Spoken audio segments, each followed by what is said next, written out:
Bonjour et bienvenue à tous sur Passe D, le nouveau podcast de sport en Romandie. Tu es intéressé par le sport ou alors intéressé par découvrir de nouveaux athlètes, de nouvelles disciplines ou de nouveaux projets sportifs en Romandie? Alors tu es au bon endroit. Aujourd'hui dans cet épisode et dans tous les épisodes d'ailleurs, je suis avec Maxime. Maxime, comment vas-tu? Je vais au top. Et en plus de tout ce que tu as dit, je rajouterais juste que on va surtout parler des choses dont les médias traditionnels ne parlent d'habitude pas. Et c'est la spécificité de notre podcast. Aujourd'hui, on reçoit un sprinter, mais d'abord le générique.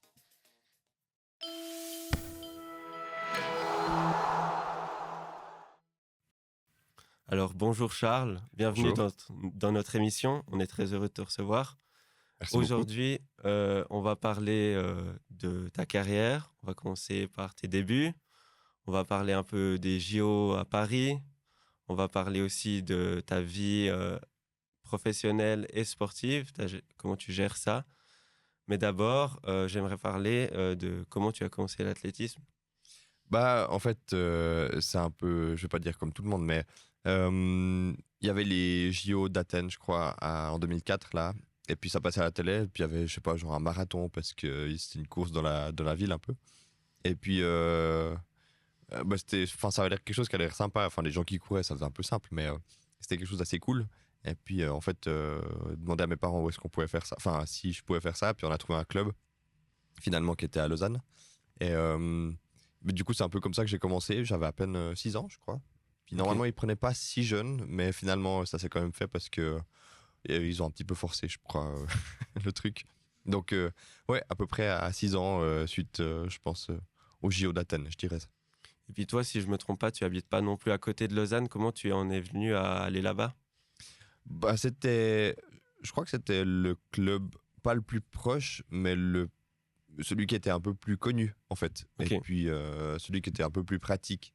Pour les entraînements, puis après du suivi, finalement il y avait quand même une structure qui était présente. Mhm. Donc c'est vrai que c'était pas le plus proche, mais c'était le plus pratique si on regardait sur quelques années en fait. Et tu as fait tout le parcours jeune avec ce même club ou tu as bougé? Quasiment, non, j'ai bougé, mais j'ai fait jusqu'à l'âge de 14 ans, je crois, dans ce club-là. Et puis après, on a déménagé dans le canton de Fribourg, donc j'ai trouvé un club un peu plus proche de Fribourg donc. Et puis je me suis retrouvé à Bulle. Et Ok. ensuite, j'ai fait bien quelques années là-bas, jusqu'à il y a une année où je suis revenu sur Lausanne. Cette fois, pas le même club. J'ai commencé au Stade Lausanne, puis là, je suis au Lausanne Sport. Donc, je suis revenu en fait ici. Donc ce retour à Lausanne, de Bulle à Lausanne, c'était parce que tu commençais à devenir performant et que tu avais besoin d'un club un peu plus encadré qui se dirige vers le professionnel, ou c'était purement un choix sportif? Bon, il y avait un peu des deux. Il y avait en fait, parce que j'ai fait une bonne partie de ma carrière d'athlète, enfin professionnel à Bulle en fait. Mhm. Et puis après, bah, il y avait aussi un aspect finalement financier à venir sur Lausanne. Donc ça m'a un peu poussé. Et puis ça fait quand même quelques années qu'on s'entraîne à la Pontaise. Donc c'est vrai que c'était finalement, je voulais revenir sur un club vaudois. Et puis Ok. c'était le plus logique en fait. Mais c'est vrai qu'ils ont une structure qui a peut-être un poil plus professionnel. Parce qu'ils ont déjà eu d'autres athlètes, voire des plus gros athlètes de cette envergure. Et puis finalement, j'avais quelque chose qui était déjà présent pour, entre guillemets, un peu m'aider. Puis c'était un choix purement personnel ou tu as suivi des conseils de l'entourage ou... Non, non, c'était purement personnel. On m'a demandé un peu, ah ouais, mais tu peux venir. Enfin, il y a 2, 3 personnes qui m'ont demandé si je voulais pas venir dans leur club quand ils ont su que je voulais changer. Et Mhm. puis il y avait un peu de tout. Il y en avait dans le Jura ou ouais, à Lausanne, entre autres. Mais non, c'était vraiment un choix un peu perso. Et puis, enfin, complètement personnel. Et puis, c'est vrai que c'est ce qui me plaît bien maintenant, quoi. Donc tu étais déjà un peu demandé ou Ouais, mais demander pas comme un méga modestement. joueur méga fort, mais non, ouais, un peu tranquille, ouais. Il y avait 1, 2 personnes, mais vraiment pas beaucoup, quoi. Et puis, est-ce que tu as eu des modèles dans l'athlétisme qui t'ont inspiré et qui t'ont motivé à continuer à t'y mettre sérieusement, si j'ose dire? Bah, pas tant que ça, parce qu'en fait, j'ai toujours, enfin, on a toujours l'impression qu'il y a un méga décalage entre ce qu'on fait nous et puis, si on peut dire des modèles ou des stars. Enfin, si on prend un Usain Bolt, oui, Ouais. c'était un monstre quand il courait encore. Et Ça semble puis, être un autre monde. ouais, un peu en fait. Mais c'est vrai que ça reste un peu, entre guillemets, pas un modèle, mais peut-être une idole ou bien quelque chose d'impressionnant. Mais en fait, on n'arrive pas à vraiment s'y accrocher parce qu'il y a un gap énorme. Et puis, mais là, je sais pas, il y a peut-être un ou deux modèles maintenant, oui. Enfin, il y a des potes avec lesquels j'ai couru qui sont monstrueusement forts. Mhm. Par Et exemple. puis, Alexander Doom, un Belge. Ok. J'ai fait pas mal de championnats jeunes avec lui. Et puis maintenant, bah, il a passé un step. Il est champion du monde en salle, champion d'Europe. Vraiment, le gars, lui-même, sait pas trop comment, mais il est devenu méga fort. Enfin, à force d'entraînement, forcément. Mais voilà, il y a pas modèle comme ça, mais de personnes, on se dit, ah bah tiens, ils font ça, on courait ensemble, mais pourquoi est-ce que moi je pourrais pas faire ça tout d'un coup alors? Ouais. Peut-être que ça donne un peu d'élan, ça, ouais. Ouais, Ça ça aide. motive. vous tire vers le haut. Ouais, exact, ouais, ouais. Donc, une ou deux personnes, je dirais. Ok, très intéressant. Et à quel moment est-ce que tu t'es orienté vers le sprint, la distance courte? C'est à quel moment que ça se passe, ça? C'était, j'avais quel âge? 17 ans? Non, 2015. Ouais, 17 ans. Et puis en fait, ça s'est fait un peu naturellement. Je faisais du décathlon. Ok, Et donc puis, qu'est-ce que c'est c'est 10 disciplines, décathlon, et puis c'est sur 2 jours. Et parce qu'on fait toujours un peu de tout quand on est jeune. Ouais, Et donc puis, c'est vraiment la discipline complète. ouais, on peut dire que ouais, on pourrait dire ça, ouais. Sauf que moi, j'avais quand même des grosses lacunes, notamment au sol à la perche. Ok, Et puis ça, j'étais vraiment mauvais. Et puis les lancers aussi. Donc finalement, ça me retenait un peu sur le décathlon. Et une année, bah, j'ai complètement foiré mon championnat suisse de décathlon. Et puis à l'inverse, bah, j'ai fait champion suisse de 400. ok, Un et c'est peu là que de tu nulle t'es part dit. comme ça. Et puis en fait, après, enfin, c'est pas vraiment moi qui me suis dit ça, mais un peu en accord avec l'entraîneur. Bon, Mhm. bah ok, on va se focus vraiment sur du 400 mètres. Et puis finalement, bah, c'est depuis 2016, là où il y a des perfs, enfin directement l'année suivante, des perfs qui ont été assez rapides et puis qui m'ont permis d'intégrer assez vite l'équipe suisse en fait. Donc, ouais, ça s'est fait un peu naturellement, mais quand même, on a forcé le truc après. Puis c'est quoi la distance que tu préfères courir? Bah, Et pourquoi? allez, il y en a deux. Le 400, c'est parce que c'est là où je suis le plus fort, où je pense que j'ai les meilleurs attributs pour courir vite sur cette distance. Et puis, il y a le 200, qui est cool aussi, parce que il y a aussi ce départ en virage, donc décalé, pas forcément sur la même ligne avec tout le monde.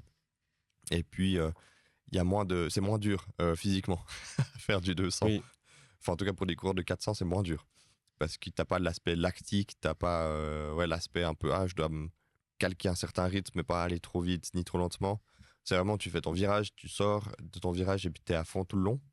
Tandis que le 400, t'as une notion un poil plus, pas tactique, stratégique plutôt, oui. où tu sais que tu dois partir vite, mais à quel point? Et puis à quel point tu dois aussi tenir ta vitesse et tout ça. Donc, un où je performais vraiment, puis l'autre qui est un peu plus sympa à courir. Ok. Et donc, tu as dit la tactique. C'est déjà sur 400 mètres que tu entre guillemets, te freines un peu au départ pour pas trop. Ouais, Explique-nous un peu comment ça se passe. ouais, parce qu'en fait, tu pourrais faire 300 mètres, t'arriverais à faire à fond. Ça devient un poil limite, mais t'arriverais. Et puis 400, en fait, tu peux pas te permettre de partir comme si t'avais que 200 mètres. Donc vraiment à bloc, all out. Parce que sinon, en fait, tu te crames trop vite. C'est une course où tu vas jouer un peu sur l'acide lactique. Et puis, si tu arrives au bout et puis que tu plus de force, enfin, tu justement pas au bout parce que tu plus de Ouais, force. ok. En fait, tu cales tellement que tu freines, enfin, tu ralentis, tu ralentis, tu ralentis. Puis, tu es moins bon que si tu diminues un tout petit peu ta vitesse avant et puis que tu la maintenais plus longtemps. Donc, c'est vraiment un truc ouais, où tu dois juste un peu sentir à force d'entraînement et d'expérience où est-ce que tu dois te situer quand tu es à 100 mètres, 200, 300. Et puis après, pouvoir finir, parce que sinon, ouais, t'arrives pas au bout. Et toi, tu fais de l'indoor et l'outdoor, je crois. Ouais. C'est quoi les différences et qu'est-ce que tu préfères? Bon, il y en a une grosse, c'est que outdoor, le stade fait 400, indoor, il fait 200. C'est un Donc, anneau tu plus. fais 2 tours, du Ouais, coup. tu fais 2 tours. Puis tu fais 2 tours, le premier, tu le fais en couloir. Et puis tu te rabats pour le deuxième tour. Donc en fait, tu fais un en couloir, puis l'autre à la corde, au couloir 1. Mhm. Et puis C'est là où il y a les accrochages de temps en temps. à chaque fois, quasiment. Si t'as pas une course, enfin, si t'es une course sans accrochage, c'est que soit Tu es t'es pas dernier assez, ou t'es trop. soit, Ou t'es soit t'es trop. dernier, soit t'es pas assez, soit ouais, t'es tout devant. Mais en principe, dès que t'as 4-6 personnes, et puis Mhm. que t'es plus ou moins du même niveau, c'est inconcevable que tout se passe normalement. C'est assez délirant. Mais c'est vrai que c'est une course hyper cool parce que tu dois forcément être le plus rapide sur le premier tour pour être devant, pour pas être emmerdé. Donc en fait, tu dois jauger un peu ça. Et puis après, ton deuxième tour, il est beaucoup plus lent, forcément parce que tu es allé un poil plus vite. Là, on peut déroger un peu à la règle de pas partir trop fort. Mhm. Mais c'est vrai que cet aspect-là est cool. Et puis tandis que l'outdoor, t'es plus dans ton couloir, tu fais ta course un peu plus seul, on pourrait dire ça. Donc c'est vrai que c'est sympa aussi. Et puis t'as différents événements à l'extérieur, enfin bêtement de la pluie ou du vent, enfin ça te change toute une course. Alors qu'à l'intérieur, t'as jamais ce genre de choses. Et je reviens juste avant, ça me reste depuis tout à l'heure. Tu as parlé t'avais des bons attributs pour le 400 mètres. Ouais. Est-ce que tu peux développer en fait, quels sont les attributs parfaits pour un cours de 400 mètres? Parfait. Il me faudrait 10 cm de plus, je pense. Ok. Non. Ouais, la taille joue forcément un rôle, mais enfin un peu comme sur toutes les disciplines finalement. Je suis pas assez explosif pour faire du 100 mètres parce qu'il me manque vraiment, au-delà de la technique, mais il me manque vraiment cette vélocité et puis à faire des mouvements à répétition beaucoup plus rapides. Mhm. Et puis moi, je suis un poil plus pâteau. Peut-être un problème aussi au départ. Ouais, enfin notamment, ouais, mais c'est vraiment sur l'entièreté de la course. Finalement, je suis pas vraiment fait pour faire du 100 mètres. Puis le 400, mon explosivité, ma rapidité me suffit. Et puis, j'ai pas non plus, je suis pas aussi sec qu'un coureur de 800, 1005 ou plus. Ouais. Et puis du coup, j'arrive quand même à facilement prendre un peu de masse musculaire, sans non plus être non plus une armoire comme des nageurs, mais j'arrive un peu à avoir cet équilibre entre les deux, entre être explosif et puis pas du tout être endurant, alors que je suis pas non plus méga endurant ni pas du Vraiment tout le juste explosif, quoi. milieu. Donc c'est assez équilibré, ouais. Et c'est là que tu te retrouves aux 400 mètres. Ouais. Est-ce que c'est parce que moi j'ai un papa qui adore l'athlétisme et il me dit 400, 800 mètres c'est vraiment difficile parce que c'est tactique et tout. Et tu as des athlètes et des courses aussi qui peuvent être très indécises. Est-ce que tu as la même vision? 400 mètres, un peu moins, mais 800, oui. Pour en avoir fait un ou deux, vraiment peu, hein. Mais le 800 mètres, il y a aussi cet aspect qui est acide lactique où la fin de course est vraiment compliquée, vraiment dur physiquement. Mhm. Et puis par contre, là, il y a un véritable aspect stratégique sur où se placer, quand se placer, et puis où est-ce que tu peux attaquer ou pas. Tandis que le 400 mètres, vu qu'on n'est pas à la corde, enfin vu qu'on n'est pas finalement tous sur le couloir 1, eh bien on peut finalement faire une autre course un peu plus seul. Là où 400 mètres indoor, eh bien en fait ça ressemble un petit peu au 800 parce Ok. que tu te retrouves aussi au couloir 1 avec tout le troupeau, si on peut dire ça comme ça. Oui. Donc tu as aussi un petit aspect stratégique. Ouais. Et puis en fait, ça me fait que le tilt maintenant, mais quand tu regardes à la télé, ça paraît du coup totalement logique que le plus long la course est, le plus tu as de chance de voir d'un mec qui sort de nulle part à la fin et qui dépasse tout le monde en fait. Ouais, ça arrive. C'est vrai que sur 200 mètres, enfin, si on prend 100-200, ça arrive jamais Mhm. parce que t'as beaucoup de choses qui se jouent au départ. Donc tu peux pas te permettre d'être derrière puis de rattraper. Ou alors t'es monstrueusement bon, comme Usain Bolt. Mais non, 400 mètres, ça arrive parfois. Si tout d'un coup les autres commencent à sécher complètement, puis t'en as un qui finalement est plutôt frais, entre guillemets, puis t'arrives vraiment à bien remonter. Mais 800, ouais, tout d'un coup, t'as cet aspect tactique ou 1005, on voit aussi pas mal. Ouais. Tout d'un coup, t'en as un pouf qui sort sur la dernière ligne droite, ou bien tout d'un coup le dernier 300 mètres. Ouais, Mhm. il y en a qui attaquent un peu plus tôt, mais ouais, tout d'un coup, t'en as un qui s'échappe, puis les autres sont pris au dépourvu, puis ils n'arrivent pas à accrocher le rythme, et puis ils sont largués. Donc ouais, ça arrive. Tu fais aussi du relais. On va parler plus tard, bien sûr, de celui de Paris. Quand est-ce que tu as commencé cette discipline? Finalement, en même temps que le 400, quasiment. Parce que 2016, c'était là où tout s'est passé, quasiment. Où j'ai fait mes premiers gros temps, où il y a eu les premières qualifications au championnat. Et puis, on est assez vite intégré au relais parce qu'il n'y a pas autant besoin de travail qu'un relais 4x100. Sur le 4x400, c'est un peu plus tranquille, Ouais. si on veut bien. Le passage se fait beaucoup plus lentement, en fait, simplement. Et puis, j'ai commencé la première année en 2016. Donc, Ok. un peu finalement normal. Ça allait avec les perfs que je faisais. Moi, j'ai une dernière question par rapport à l'athlétisme en général. Il y a un truc qui m'impressionne dans le relais 4x400. Alors, tu as le premier relayeur qui fait sa course sur son couloir, le deuxième, il se rabat. mais le passage de témoin du 2 au 3 et du 3 au 4, ça a l'air d'être un chenil si je me permets pas un autre mot. Comment vous gérez ça en tant qu'athlète? Bah, c'est vrai que c'est assez compliqué. Après, c'est quelque chose. Ça a l'air assez le chenille, pour pas utiliser d'autres termes, ouais, à la télé. Mais en fait, sur la piste, finalement, c'est assez. Comment dire? Fluide. Ok. Parce que autant l'athlète qui arrive avec le témoin, bah, il est complètement, fatigué, éclaté. Donc en fait, lui, il voit juste l'autre en face de lui. Ok. Et puis tout ce qu'il fait, c'est tendre le bras, puis attendre que l'autre prenne le témoin. Il regarde pas où il va. Puis c'est vrai que c'est plutôt à celui qui prend le témoin De gérer ça. Ouais, normalement, on a un truc, on doit toujours. Quand on attend le témoin, en fait, on doit d'abord, avant de partir, on jette un coup d'œil devant. Puis on revient sur la personne pour contrôler qu'il y ait personne devant quand on va partir, sinon bah, on se le prend de plein fouet. Et puis ça, en fait, autant ça peut être. Enfin, c'est embêtant pour nous si on se prend quelqu'un parce qu'on ralentit, donc on perd du temps. Mais autant, en fait, si tout d'un coup il y a quelque chose qui coince, bah, l'équipe qui s'est fait rentrer dedans pourrait déposer protêt. Et puis, comme si on déposait plainte finalement contre l'équipe qui a gêné. Et puis, on pourrait se faire disqualifier là-dessus. Donc c'est vraiment quelque chose qu'on évite, donc ça se travaille un peu, mais après ça se fait assez vite, mais en fait c'est relativement fluide en courant. Donc, pour ceux qui ne l'auraient pas, j'ai peut-être pas bien expliqué, vous êtes vraiment tous sur la même ligne au passage du 2e et 3e relais, du 3e et 4e.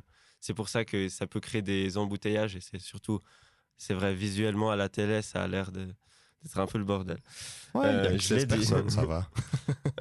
On va passer à ta carrière plus en détail. Tu as fait. C'est quand que tu as fait tes premières compétitions à l'international?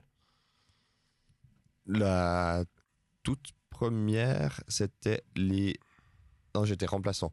Donc finalement pas, parce que ça aurait été les championnats d'Europe à Amsterdam en 2016. Et puis là, j'étais avec le relais justement, mais remplaçant. Donc la suivante, c'était finalement les championnats du monde U20, donc ceux qui ont 18-19 ans. Et puis ça, c'était en Pologne, aussi en 2016. Ouais. Ça, c'était ma toute première sur 400. Et le premier souvenir, quand tu es arrivé dans une compétition européenne ou mondiale et que tu t'es dit, enfin, quelle a été ta réaction quand tu as vu le niveau qui te séparait peut-être des tout meilleurs Bah, je sais pas si. Enfin, il y avait un peu. Avant de courir, il y avait déjà la liste, la top liste mondiale. Donc on voyait très bien en fait où on se situait. Oui. Moi, j'étais je ne sais plus combienième chez les U20 déjà. Il y avait un gap énorme avec les premiers. Et puis après, je pense que ça a été surtout sur la piste au championnat du monde, du coup, où là, en fait, j'étais complètement derrière. Enfin, je faisais une course qui n'était pas terrible, mais c'était pas non plus la pire que j'ai eu faite. Donc, puis j'étais complètement, je pense, avant-dernier de la course, de ma série.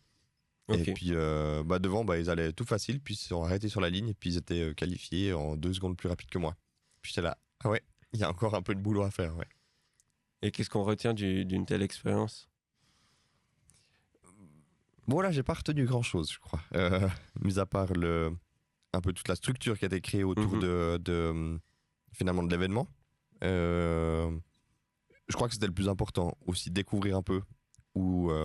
C'est un aspect complètement différent d'un championnat qu'on a en Suisse ou un meeting où tu te pointes avec ton petit sac, tu dis ok, je me pose là pour me chauffer, puis je suis directement sur le start.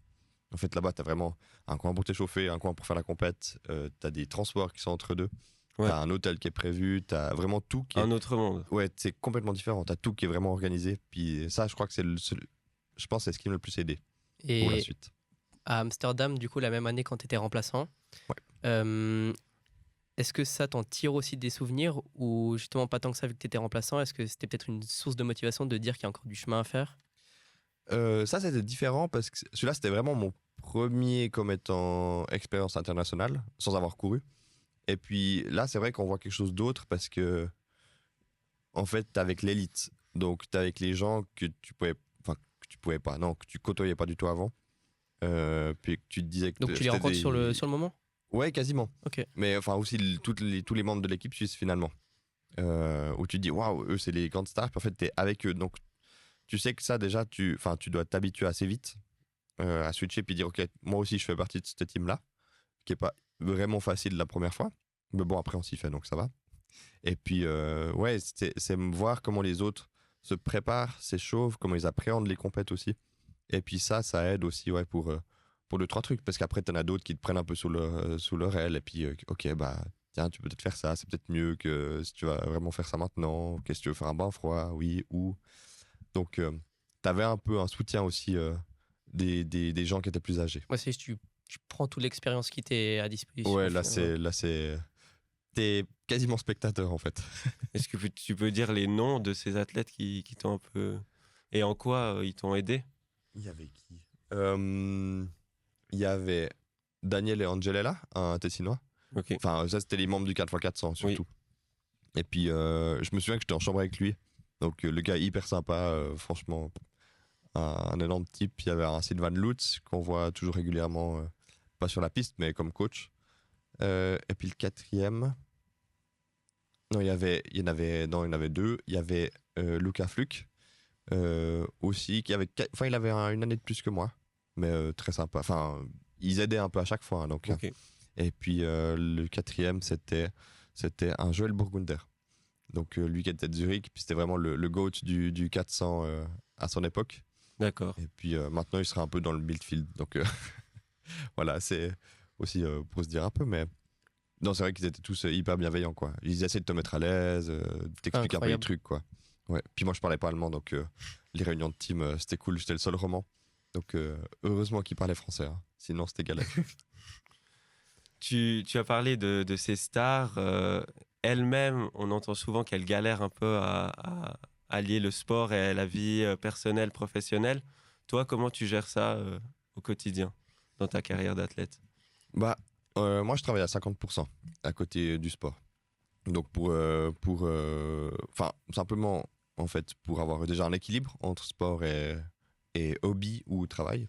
Mhm. Et puis, ça te permet d'avoir un rythme dans la semaine aussi. Donc, ça permet pas de tout d'un coup, tu vas te coucher, je sais pas, à 3 heures du matin parce que de toute façon, tu as l'entraînement à 4 heures, à 16 heures le lendemain. Donc, tu as quand même un rythme que Oui. tu dois tenir. Donc, ça aide, rien que ça. Et puis, finalement, l'aspect financier aussi.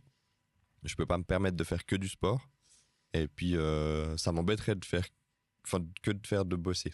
Donc, je profite un peu aussi des deux pour équilibrer vraiment. Et tu penses qu'à long terme, tu pourras passer en 100% sport ou ça te semble pas possible? Bah, je pense pas que ça sera possible, mais après, c'est pas quelque chose que je souhaiterais non plus. Ok. Vraiment pour cette question de rythme. J'avais pu faire. Donc tu penses que ça t'aide dans ton équilibre d'avoir le travail à côté? Ouais, Ok. ouais, quasi. Enfin, je suis même sûr. Bah, c'est vrai que j'ai fait une année et demie enfin, que sport suite au Covid. Ouais. Justement, ça c'est venu un peu comme ça. Il y a tout qui vient comme ça quand je fais. Donc, une année et demie, puis en fait, vraiment, je commençais à perdre mes horaires n'importe comment. Donc, puis au bout d'un moment, je voulais prendre mon indépendance, puis partir de la maison. Donc, il fallait aussi que je bosse. Donc, finalement, les deux sont bien retrouvés. J'ai pu trouver du boulot, et puis, reprendre un rythme de vie qui était un peu correct. Parce que, ouais, enfin, vraiment, les 2 heures du matin, c'est pas ouf, quoi. Franchement, bah, c'est super intéressant parce que moi, j'aurais jamais pensé qu'un athlète irait dans cette direction. Est-ce que tu sais si c'est une trajectoire que prennent beaucoup de monde ou si tu es un peu unique dans ton Bah, cas? On n'est pas beaucoup à travailler à côté du sport. Il y en a beaucoup qui font des études, parce que c'est le plus simple. Ouais. Pour allier. Enfin, sport-études, c'est le truc que tu peux le plus facilement gérer. Quasiment toutes les écoles, enfin, les hautes écoles ou les unis ont des programmes où tu peux adapter les cours. Mais c'est vrai que. Ouais, travail, je sais pas s'il y en a quelques-uns, mais pas beaucoup non plus. Pas beaucoup. Et puis, tu as des difficultés qui ressortent de cette double vie, si j'ose dire. Ouais, le coup des vacances, je pense. Parce que Ok. je prends. Enfin, forcément, 5 semaines de vacances, c'est vite parti quand tu as des camps d'entraînement. Donc, ouais, je dois en avoir, je sais pas, peut-être 11, Tes 12. vacances, c'est courir, quoi. Donc, en fait, ouais, mes vacances, c'est courir. Donc, je fais des heures. Pendant ma pause d'athlétisme, bah, je fais des heures sup. Et puis, en fait, pendant les vacances du boulot, bah, finalement, c'est pour l'athlé. Donc, ça fait un peu un roulement comme ça. Donc, forcément, je crois que c'est le truc qui coince le plus, ouais. Parce que je sais que je dois toujours avoir garder un peu de 2-3 heures sup sous le pied au cas où il y y a quelque chose, quoi. Et puis, tu as parlé justement des camps. Bah, dis-nous-en un peu plus. C'est quoi concrètement? Vous faites quoi? Bah, on part donc régulièrement à l'étranger quand il fait des temps un peu plus froids ici, en janvier ou mars, avril. On profite aussi, bien que le temps devienne un poil plus clément. Mais c'est vrai qu'on profite d'être au chaud pour vraiment faire de la vitesse. Chose que tu peux moins faire, enfin, qu'on ose moins faire là, finalement. Quand tu fais on a, plus frais? ouais, on a un peu peur du froid. Euh, pour les muscles, parce que t'es assez vite blessé, en fait. C'est le risque. Et puis avec le froid, c'est quelque chose qui accentue, enfin, ça accentue la blessure. Donc, on évite un peu, ou alors on va en salle, à Macolin ou à Aigle. Et puis, mais si on a l'opportunité de partir un peu au chaud, de revenir bronzer, bah, on profite. Donc, ouais, on fait pas mal de vitesse, ou on profite de faire des trucs un peu plus spécifiques quand on est en camp. Il n'y a pas longtemps, t'es pas parti au show, mais t'es parti à Paris. Superbe performance d'ailleurs. Qu'est-ce que tu retiens de cette expérience parisienne? Bah, c'était un peu le show aussi, hein. Mais non, c'était vraiment cool. J'ai pas encore pris tout à fait du recul là-dessus, mais c'est vrai que T'es encore en train de rêver un peu. Non, alors je dirais pas dans ce sens-là. Je vais un peu banaliser le truc, c'est pas cool, mais c'est vrai que finalement, sur le moment, si on prend vraiment la course, pour moi, c'était une course comme une autre. On a déjà eu des championnats, enfin plusieurs championnats d'Europe, ou par équipe ou quoi que ce soit avec le relais. Donc c'était vraiment quelque chose, en fait, où on devait faire le job, et puis voilà. Et puis par contre, après, c'est vrai que tout l'ensemble, c'était quelque chose d'exceptionnel. On a reçu plein de goodies et tout ça. Rien que le symbole des anneaux olympiques, c'est quelque chose de fou. Oui. On le voit Le partout. tatouage est en préparation? Non, le tatouage n'est pas en préparation. Je vais pas le faire. Je pense que j'ai pas forcément envie d'être tatoué, donc je vais le garder. J'ai reçu un petit pins, donc peut-être que je porterai le pins. Ça fait l'affaire aussi. Ouais. Non, mais vous savez que puis le tatouage, ouais, je sais pas, c'est pas quelque chose qui me chauffe. Mais quand bien même, c'est vrai que t'avais ces anneaux qui étaient partout, puis ça, finalement, c'est pas tout à fait une finalité, parce que tu peux toujours faire mieux, mais c'était quelque chose d'incroyable à participer. Et Ok. puis en fait, pour ceux qui t'entourent aussi, Oui. voire même plus. J'ai reçu beaucoup de messages qui me félicitaient. Ah, on est méga fiers, bravo, franchement. C'est énorme tout le boulot que tu as fait pour arriver là. Et puis j'ai l'impression qu'eux s'en rendent plus compte que moi. Donc, bon, on verra dans 1-2 mois, mais c'est vrai que c'était quand même quelque chose d'exceptionnel. Comme pour une compète avec le monde qu'il y avait dans les gradins, c'était délirant. Mais justement, tu as parlé que pour toi, c'était une compétition comme les autres. Et ensuite, tu as parlé du monde dans les gradins. Comment est-ce que tu fais abstraction de ça pendant la course et juste rester dans ta bulle? Bah, j'ai pu faire 2-3 expériences où il y avait du monde.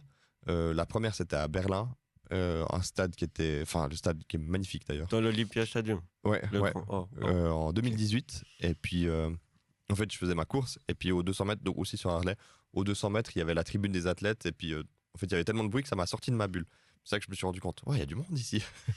Et puis, ça a pas, je crois pas que ça a pesé sur ma course, mais c'est quelque chose qui me reste. Et puis, en fait, j'ai eu une deuxième expérience qui était à Kinshasa l'année passée. Et puis là, il y avait du monde, mais surtout, il y avait du bruit. Énormément de bruit dans le stade. Si ce n'est peut-être plus qu'à Paris. Donc en fait, c'est quelque chose qui prépare aussi un peu à ce genre de situation. Et puis, c'est vrai que en entrant dans le stade, il est vraiment hyper grand. Donc j'ai eu la chance de pouvoir aller un jour avant, quand même, essayer un peu la piste, les blocs, trouver des repères. Ok. Donc j'ai moins été impressionné en entrant la deuxième fois. Et puis après, le fait d'avoir le bruit, en fait, j'avais déjà connu ça. Donc finalement, j'ai pu un peu faire abstraction, mais c'est vrai que t'as vraiment c'était délirant, parce qu'au moment où on se met dans les starts, où il y a eu le starter qui dit à vos marques, en fait, t'as un peu tout le public qui commence à crier « Allez, les bleus !» Allez, les bleus, qui étaient juste derrière nous, en fait, dans le couloir. Et toi, tu regardes ton t-shirt, tu te fais, je suis pas en bleu, moi. C'est pas Non, moi. c'est pas moi. Et puis, c'est là que tu te dis, mais les gars, on est censé courir, donc on se tait, quoi. Mais finalement, ils ne sont pas tués, donc bon. Voilà, mais c'est vrai que tu dois prendre sur toi et puis essayer de faire abstraction de ça aussi. Et c'est toi qui dois faire ce boulot-là. Ok, parce que d'habitude, dans ton sport, c'est quelque chose qui est réputé que le public se tait au moment du départ. Ouais, alors sur du 100 mètres, 200 mètres, oui. 400, on n'est pas tout à fait. 100 mètres, c'est hallucinant. C'est vraiment un stade qui est C'est silencieux. la Hein. cathédrale. Mais ouais, mais après, c'est vrai que 400, il y a un peu de bruit. Et puis après, si c'est au-delà, 800, 1005, c'est vrai qu'on fait on fait moins attention. Mais c'est vrai qu'en principe, on demande le silence Ok. sur les départs, quoi. Moi, j'aimerais parler un peu de l'atmosphère autour des JO, parce on entend beaucoup parler du village olympique, de l'ambiance qu'il y a dans la ville. Comment tu l'as ressenti, toi? Ben, dans la ville, ça allait. Il y avait deux, trois trucs. Bon, après, je suis pas beaucoup sorti, donc voilà. Mais c'est cool parce que tu as tout qui est indiqué pour les centres sportifs, enfin les centres où il y a les concours finalement. Donc, si tu vas aller à celui-ci, ben, en fait, tu dois prendre tel métro, machin, machin, puis il te dirige, tu as les arrêts qui sont notés, tout ça. C'est vraiment cool. Donc, tu vois qu'on essaie vraiment de pousser les gens un peu à aller voir, ce qui est hyper bien, parce que finalement, ça remplit les gradins. Et Mhm. puis après, c'est vrai que bah ouais, c'était une ambiance qui était un peu festive, quoi, qui était un peu light comme ça. Ah ouais, vous venez voir et tout. Non, non, on a participé. Ah ouais, c'est énorme, bravo, machin. Tu discutes un peu avec les gens.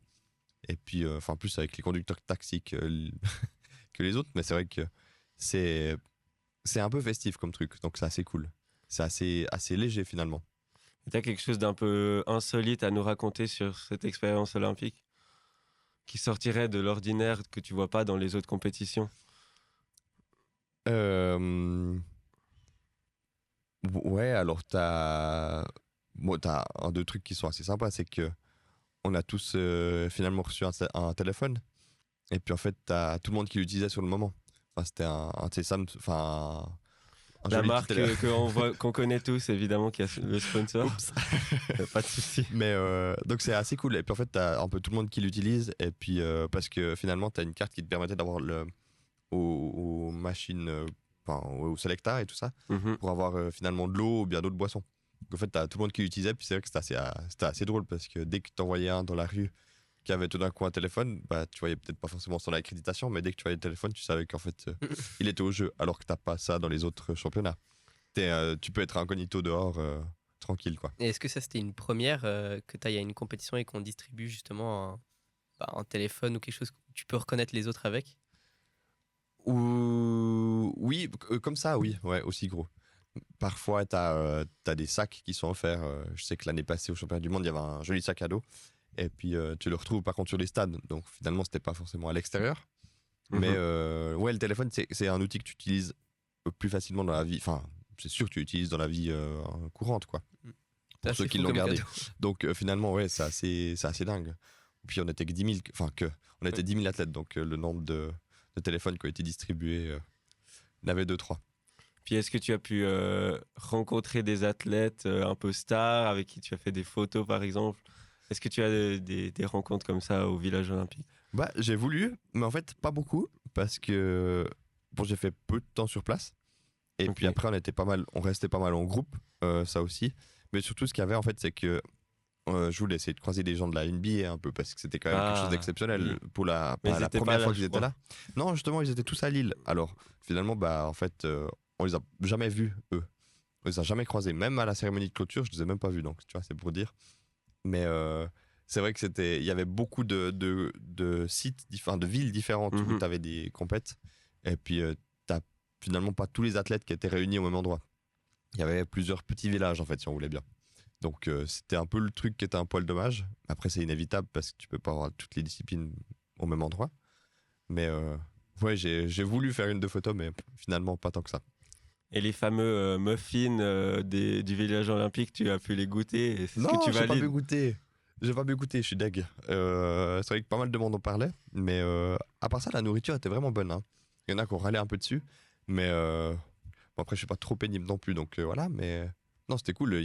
T'as vraiment le choix en fait. T'as une méga halle, et puis tu peux aller manger autant en français que quelque chose qui est un peu plus mondial comme Ok. ça ou asiatique. Et puis t'as un coin qui était à halal, donc t'avais vraiment de tout en fait. Et puis tu pouvais manger 24 heures sur 24. Et ça, c'est Donc quelque chose dont tu as le choix libre. Tu manges ce que tu veux ou c'est justement quand même assez réglementé? non, alors tu pouvais manger ce que tu veux. Tu pouvais manger, enfin, pour autant qu'il y avait en quantité. Tout d'un coup, c'est vrai que je crois qu'une fois, ils avaient plus de. J'étais un peu deg, ils avaient plus de dumpling. Comme ça, Ok. Ouais, en non, mais asiatique. Donc, je disais plus par rapport à ton alimentation en vue de la course, par exemple. ah ouais, bon, après, si tu manges mal, c'est pour toi, hein, tant pis. Ok, C'est toi qui souffres, c'est pas ok. les autres. Mais par contre, si tu manges mal et puis que ça pèse sur ta perf, là, on va te dire la prochaine fois, tu fais pas ça. Et puis, Ouais, ok. sinon, t'auras d'autres soucis. Ok, mais donc t'as pas un menu Mais, qui est fait pour toi à l'avance, tu prends vraiment ce que tu veux et c'est toi qui gères. ouais, mais t'as largement assez de choix. T'as autant de la salade que des pâtes, que si tu veux manger veggie ou vegan. Il y a vraiment beaucoup de choix. Donc, en principe, t'arrives à trouver Ton bonheur. ouais, ton bonheur et puis quelque chose de fit, s'il faut. Dernière question sur le village olympique. Les lits en carton, on dort bien dessus? Le sommier en carton était bien, le matelas était moins bien. Le matelas, c'était tout je crois que c'était du filet de pêche recyclé ou je sais pas quoi. Et puis en fait, ils étaient 1000 fois trop durs. Tu pouvais les retourner pour avoir différents types de dureté. Mais en fait, même le plus mou, c'était l'enfer.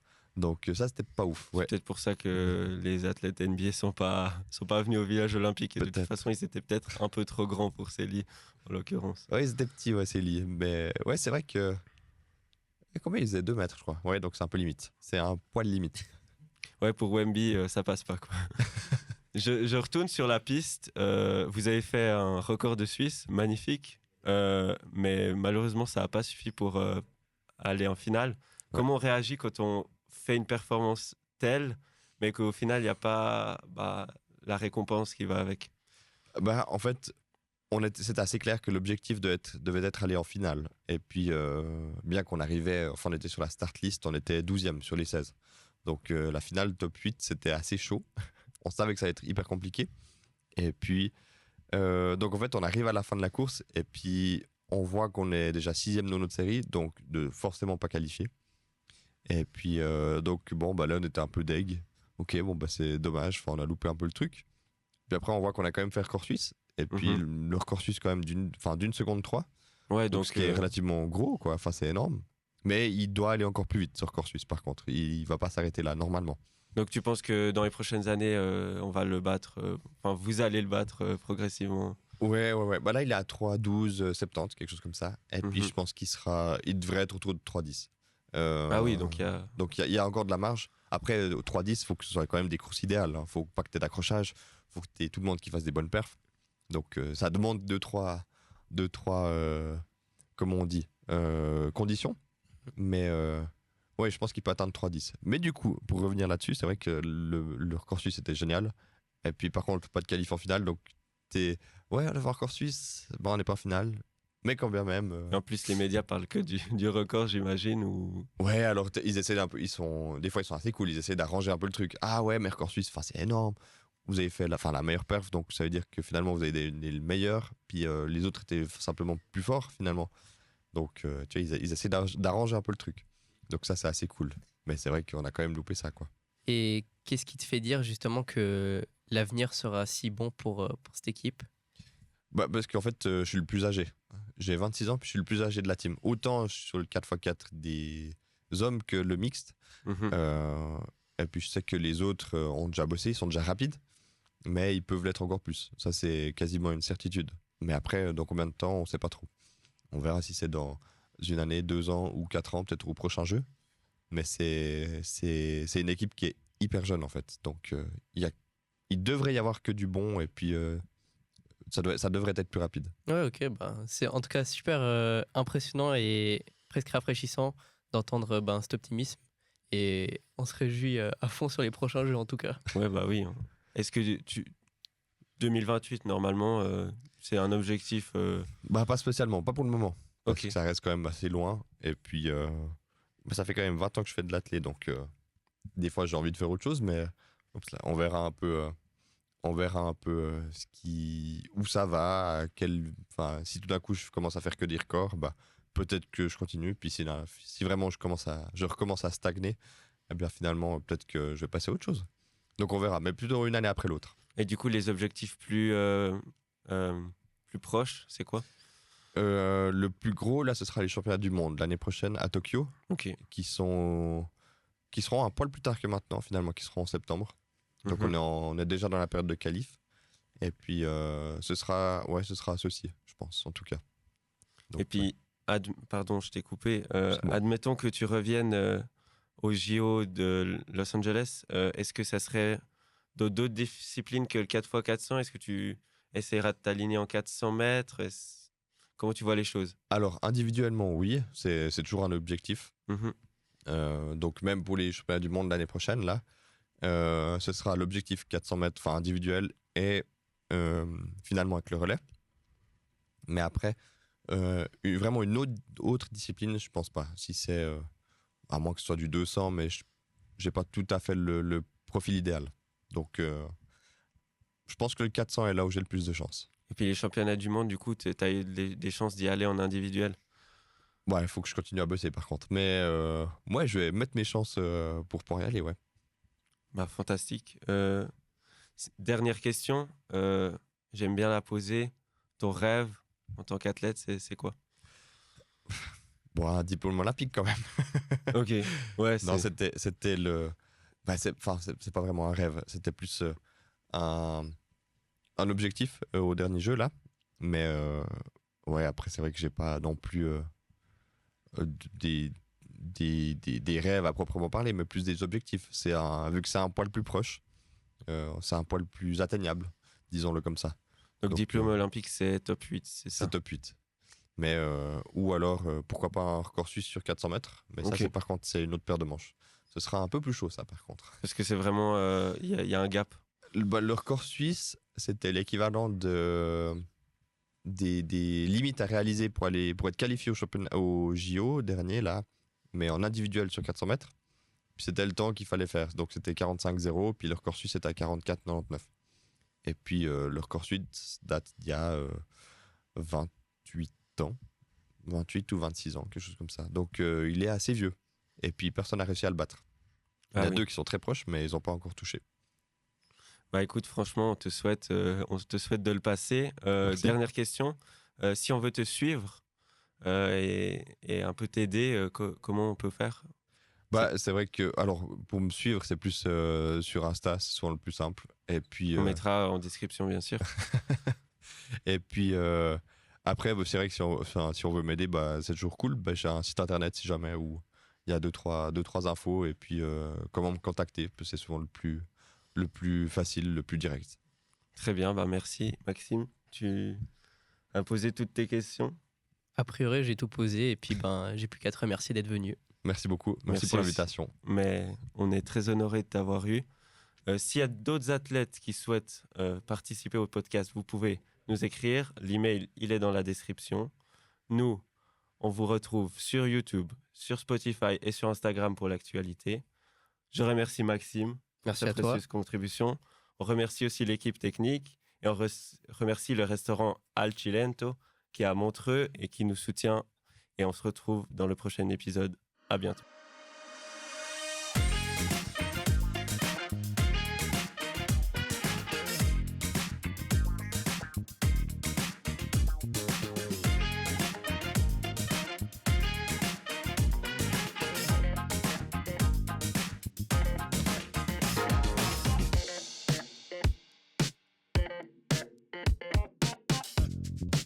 Les joueurs de ma génération, il y en a plein qui étaient très forts, très jeunes. Je me suis dit, mais il me reste pas beaucoup de temps pour arriver. Ça vous pouvez pas connaître, vous.